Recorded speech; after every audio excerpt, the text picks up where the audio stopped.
Okay, picture this. It's ancient China, way, way back. 2737 BC. Hmm.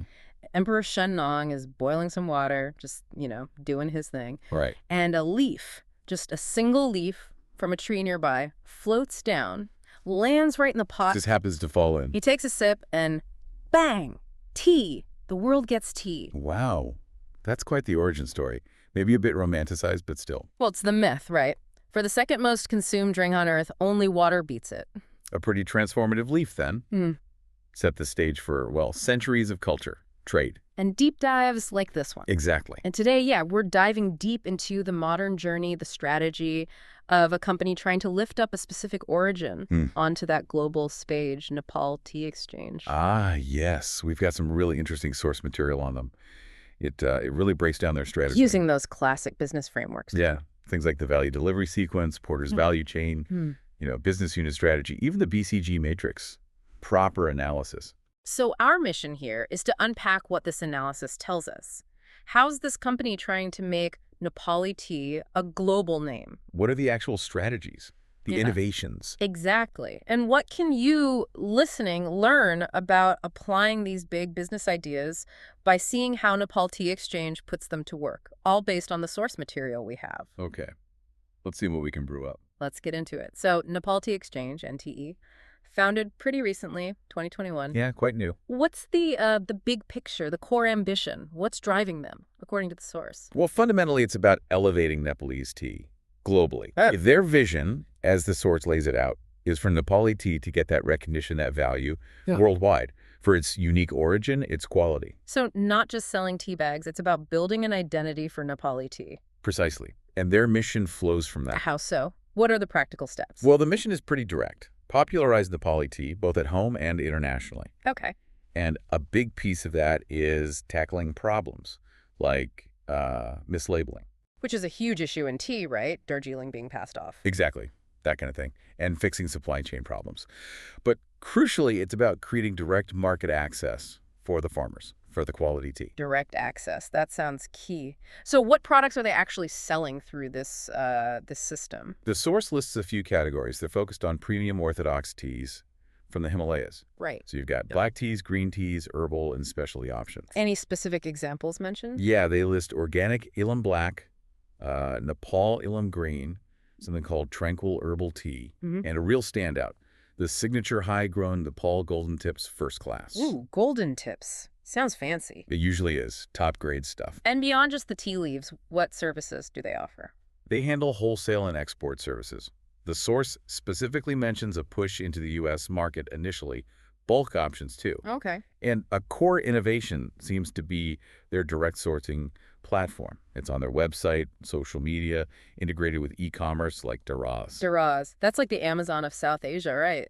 Pretty much, yeah. The idea is that direct link, garden or factory, straight to the buyer. Got it. Okay, that paints a picture of the company. What about the market context? What does the source say about the tea scene in Nepal? So we're in the FMCG sector, fast-moving consumer goods, specifically tea production and export. And the market size? In Nepal, it's valued around $212 million for 2024. Just a small uptick from the previous year, about 0.7%. What about production, exports? I saw some surprising numbers there in the material. You did. Production's been up and down. There was a significant drop, actually almost 20% in the fiscal year 2020-23. Wow, that's a big dip. It is. But the export side is, well, fascinating. Over the last decade, production grew 60%. Okay, good growth. But exports only went up 45%. So there's a gap. Yeah. More tea being grown, but not proportionally more being exported. Interesting. So where does that leave Nepal on the world stage? Because the rankings were striking. They really are. Nepal's global share of tea is tiny. 0.35%, puts them 31st out of nearly 200 countries in 2023. Seems about right for a smaller producer. We'll get export value. $25.3 million in 2023. That ranks them 11th out of over 700 countries exporting tea. 11th, from 31st in volume share. Exactly. 11th in value. It means the tea they are exporting is fetching a really good price, a premium price. Okay, that's a crucial point. It signals quality over quantity, driving that value ranking. Definitely. Which brings us back to why we're focusing on Nepal Tea Exchange specifically. The source mentions business innovation and strategic fit. Right. The analysis uses NTE as a kind of case study.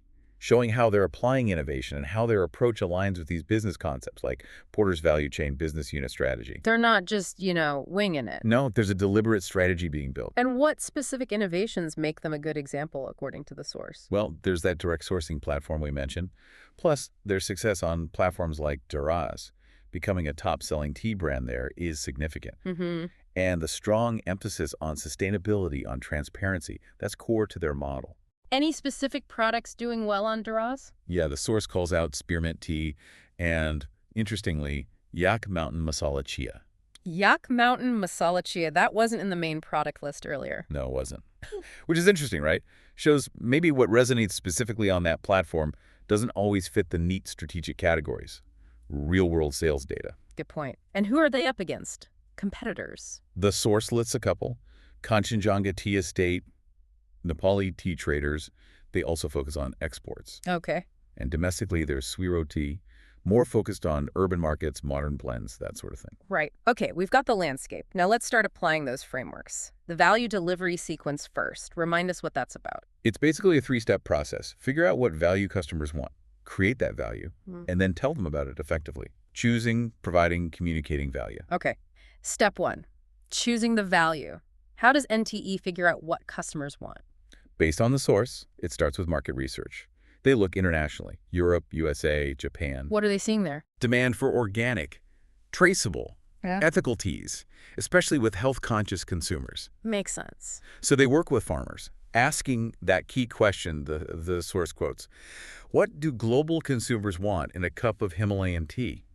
It's about finding that intersection of consumer desire and Nepal's potential. Identifying the target value. Okay, then how do they provide the value? Step 2. This is where that farmer connection is vital. They work directly with smallholders. Not just buying tea. No, providing training in plucking, drying, grading, improving quality right at the source. They guarantee transparency using blockchain, which, isn't just jargon here. It means tracking the tea's journey. Right, proving it's ethical, traceable. Exactly. Plus, they help farmers with certifications, organic, fair trade, EU compliance stuff. And they handle the packaging, the export logistics. Building it from the ground up, as the source said. Literally. Doesn't just trade tea, it builds tea quality from the ground up. That quote really captures it. Okay, so they've created this value. How do they communicate the value? Step 3. Storytelling. That seems to be a huge part of it. How so? They promote tea with the farmer's face, trying to create that connection, highlight the people involved. Personalizing it. Yeah. They use social media, tea blogs, e-commerce platforms heavily, showcasing the origin, the flavors, the sustainability commitment. Building that premium image. Right. The source puts it nicely. They turn every tea shipment into a story of culture, purity, and Himalayan pride. That really lands the differentiation, doesn't it? Okay, that's the broad flow. Let's dig into the specifics with Porter's value chain. What does that model show us again? The value chain maps out all the specific activities a company does, from inputs to outputs to service. It helps find where value is added, where costs are. And it splits into primary and support activities. Correct. Primary are the core steps. Getting materials in, making the product, shipping it out, marketing, service. Support activities enable those. Infrastructure, HR, tech, procurement. Got it. So for NTE's primary activities, what does the source highlight? Let's start with inbound logistics. Okay, inbound logistics. Sourcing direct from smallholders, providing tools, training, focusing on organic and sustainable. Then operations. That covers grading, getting certifications, packaging, quality control, and again, using blockchain to maintain traceability through the processing stage. So the blockchain follows the leaf. That seems to be the goal. A continuous digital record. Then outbound logistics, managing export paperwork, delivery, working with global partners for timely shipments.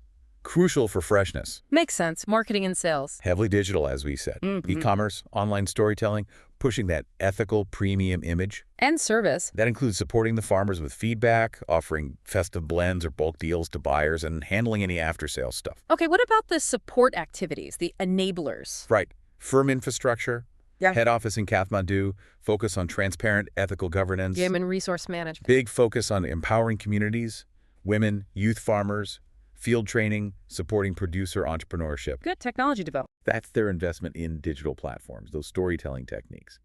Innovation there. And procurement. Sourcing things like eco-friendly packaging, maintaining those long-term farmer relationships, ensuring high standards for everything they buy in. The sources diagram also pointed out some areas of strength specifically. What were they? Yeah, it highlighted strengths in tea cultivation itself, especially orthodox tea, primary processing, working with small factories, using tech, export and global recognition, noting the growing traction in places like the U.S., and those cross-cutting supports, like access to finance for farmers and their digital platforms. Okay, putting that whole chain together, what does it tell us about their competitive advantage?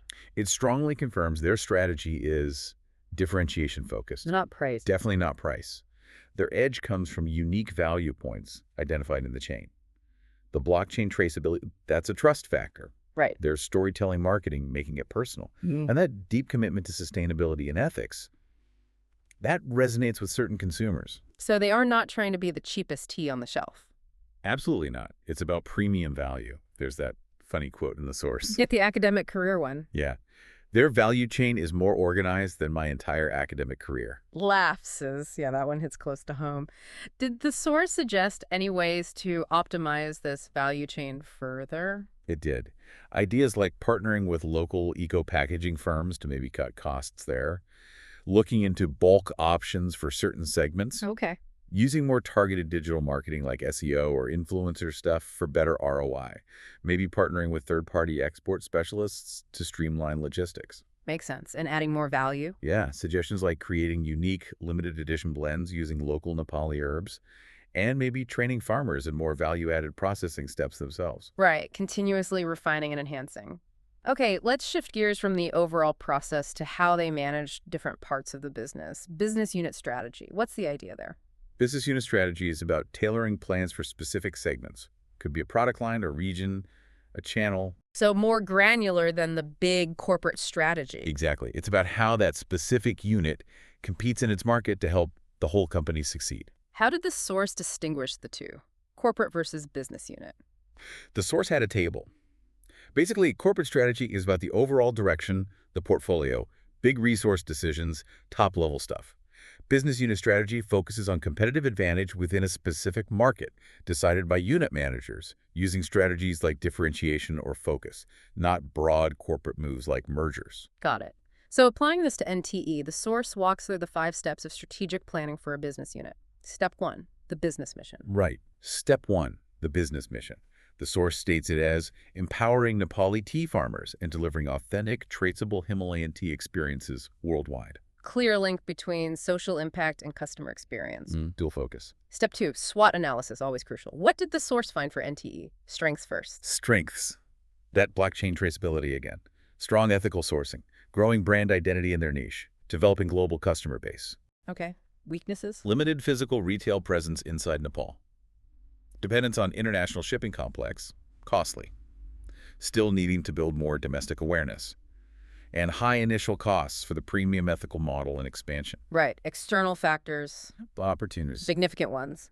Expanding into Europe, big market for ethical, traceable tea. Opening more outlets in key Nepali cities like Pokhara, Chitwan, Dharan. Beyond Kathmandu. Yeah. Plus the whole global trend towards wellness and traceability and potential collaborations. And the threats. Usual suspects, really. Rise in competition, global brands, new entrants, ongoing logistics hassles, economic ups and downs affecting spending, and dealing with different currency and trade rules in export markets. The source had a quip about the age of the industry here, too. Chuckles, yeah. Nepal's tea industry is over 150 years older than most of our political promises. Puts things in perspective. It does. Okay, step 3, strategic objectives. What are their actual targets? They've got specific, measurable goals laid out for revenue and growth. Aim for 30% revenue increase year on year, mostly from exports and subscriptions. Grow the customer base by 50% in Europe and North America. Ambitious. What about market share and positioning? Become the leading traceable tea brand from Nepal in that premium organic space. Capture 10-15% of the domestic organic retail market. And position themselves as a wellness beverage. Interesting positioning. And brand and product-specific goals. Launch 2-3 new blends specifically for Europe. Open those new retail outlets in Pokhara, Chitwan, Dharan. Strengthen the digital storytelling and traceability features. and increase farmer collaboration to over 100 farmers. Very concrete objectives. The source had another relatable line about goal setting. Lefts. Yes. Comparing NTE's goals to their own presentation goal. Nepal Tea Exchange has set goals to expand its market reach. Our goal, to get through this presentation without anyone snoring in the back row. Laughs. Let's hope we're achieving that. Yeah. Okay, step 4, strategy formulation. What's the chosen path? It confirms the core strategy again. Differentiation. Through those key elements. Blockchain traceability. Ethically sourced, premium quality, unique packaging and storytelling culture. Wellness, transparency. And positioning globally as impact tea. Tea, that makes a difference. Right. And explicitly, they are not using cost leadership. It doesn't fit the premium, value-driven model. Makes sense. So step 5, how do they actually implement this? Execution. The source points to the tools, teams, and systems used. Dedicated teams for packaging, outlets, digital marketing, strong e-commerce presence Shopify, and especially Daraz. The source highlights them being the #1 tea seller on Daraz, Nepal. That's huge validation. Wow, #1. That shows the digital strategy is working, at least there. Definitely. And their export operations are active, focused on the U.S. now, with Europe planned. The source captured the energy well. Yeah. With a 4-member army for both packaging and outlets, and a tea-conquering strategy on Daraz. They're not just brewing tea, they're brewing business. Tuckles love it. How do they track progress? KPIs. Yes, key performance indicators. Things like sales and reach metrics, the DARS ranking, orders, revenue growth, tea efficiency measures, tracking expansion milestones, new outlets, market entries, digital impact, web engagement, social media reach, and brand loyalty subscriptions, repeat customers. And the source also connected different functions back to the strategy. Yeah, it maps strategic positioning by business unit function. So packaging ensures the premium look. Retail builds trust locally. Export drives global growth. E-commerce provides convenience and digital dominance. Digital marketing handles visibility and engagement. Each piece fits the differentiation puzzle. Nice connection. Okay, let's look at their product portfolio now using the BCG Matrix. Remind us what that tool does. The BCG Matrix Boston Consulting Group analyzes products or units based on 2 things: market growth rate and relative market share. High-low growth, high-low share. Exactly. It helps companies decide where to invest their resources: time, money, effort. And it sorts things into those 4 boxes. Stars, question marks, cash cows, and dogs. Right. Stars. High growth, high share. Winners in booming markets. Question marks. High growth, low share. Potential stars, but need investment. Uncertain outcome. Cash cows. Low growth, high share. Mature, reliable income generators. And dogs. Low growth, low share. Often struggling. Might need phasing out or a total rethink. The source had a funny analogy for this too, the exam grades one. Last cows. Yeah. Stars, cash cows, question marks, dogs. Yeah. Reminds me of our exam grades, actually, and the slightly longer bit. Wow. Some of us are stars. Some are cash cows. We pay fees but don't perform. And some of us, well, we're just dogs trying not to get discontinued. Laughs. Very relatable. Okay, Yeah. applying this to NTE, based only on the source's analysis, where do their products land? Okay, according to the source, their stars are the premium organic tea bags, especially how they're doing in the U.S. market. And their overall Daraz online sales, high growth, dominant share on that platform. Okay. Question marks? Newer herbal fusion tea varieties, high growth potential in the wellness trend, but still building share. Also, their European expansion plans, high growth market, but low share for them right now as they start. Makes sense. Cash cows. Classic loose leaf tea sold locally, and regular black tea sold in bulk. Mature, steady income streams. Low market growth, but high share for NTE in those segments. And finally, the dogs. Identified as older outlet packaging needs a refresh. And, quote, some squows with low digital traction. Some skies with low digital traction. Could that include things like the masala blends mentioned earlier as Daraz top sellers? How does that work? That's a really sharp point. It could. A product might be a star on one specific platform like Daraz, maybe hitting a local taste profile perfectly. Right. But when you look at the overall portfolio, or its performance globally, or its alignment with the core premium organic export strategy, its relative market share or growth potential might be low compared to other products. Yeah. So in the broader BCG context, it might fall into the dog category, even if it's successful in a specific niche. So the matrix is a high-level portfolio view, and context really matters. Exactly. It forces strategic choices about where the main effort should go across the whole business. So based on this BCG analysis, what strategic actions does the source recommend for NTE? For the stars like spearmint and jasmine teas, which are given as examples here needing investment, the advice is invest heavily. Build on that success. Makes sense. Question marks. Examples given are things like PCOS, Power Potion, Detox, Slim Teas. The action is monitor closely. Invest strategically, selectively. See if you can turn them into stars. Don't just pour money in endlessly. Okay. Cash cows. Examples like herbal wellness teas, moringa, chamomile. Recommendation: maintain them.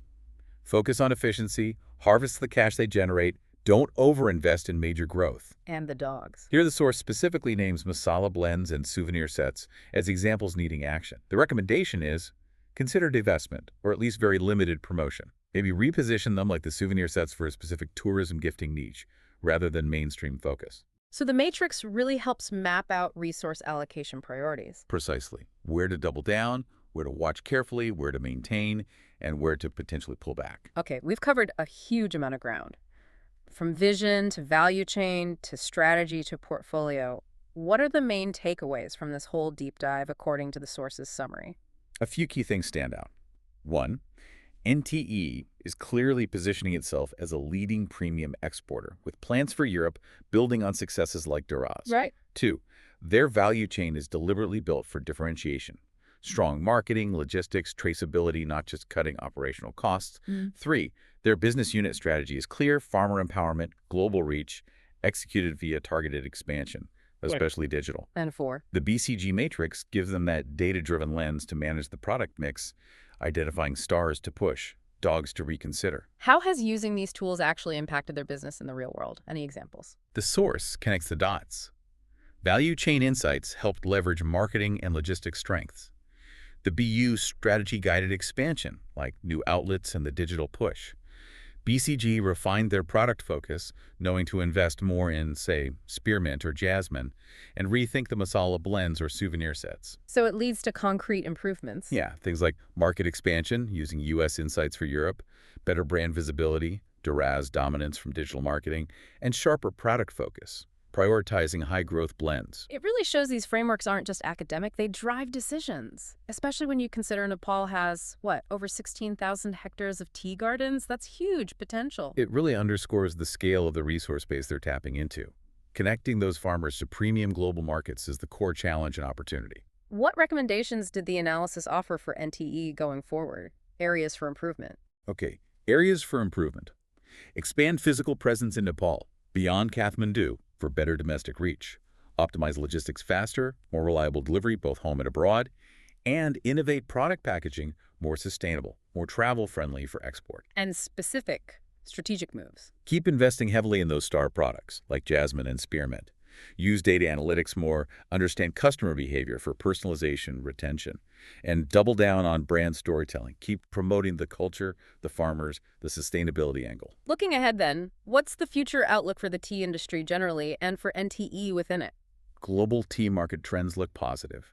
Growth projected, the source cites numbers like $55–56 billion in 2024, maybe $59 billion in 2025, and a huge projection of $318 billion by 2030. Oh, what's driving that? Big drivers are health and wellness, functional teas, herbal blends are booming, sustainability and ethical sourcing are increasingly important to consumers, and demand for innovative flavors and formats like ready-to-drink teas or unique blends. The source had a little aside about that $318 billion number. Chuckles. Yeah, $318 billion by 2030. Maybe you're in the wrong business, huh? Food for thought. Yes, indeed. So, given those trends, what's NTE's specific growth potential? Looks significant based on the analysis, expanding into European markets, Germany, UK mentioned specifically, where Nepali tea imports are already up 30%. That's a big one. Leveraging e-commerce platforms further, building on that Duraz success globally, and product diversification, creating more of those herbal and wellness teas for that health-conscious market. What about the roadblocks, potential risks? The source flags a few. Market competition, obviously, global brands, other niche players. Supply chain challenges aren't going away, especially entering new markets and navigating regulatory hurdles, different rules in different countries for food, imports, labels. That's always complex. So this deep dive has really laid out the strategic map for Nepal Tea Exchange, how they're using these frameworks to navigate the terrain. Yeah, from that core mission, empowering farmers, elevating the tea right through the value chain details, the strategic planning, the portfolio management, It's a great example of applying these concepts in practice. Well, hopefully this exploration has sparked some aha moments for you listening. Seeing how a company like NTE strategizes, using Nepali Tea's journey as a real-world case study for these powerful business ideas. And considering those big global trends, wellness, sustainability, traceability, plus Nepal's unique position with its quality tea. It leaves us with a question, doesn't it? A question for you. How much does the story behind your morning cup, the origin, the people, the journey, actually matter to you? Thanks for joining us for this deep dive.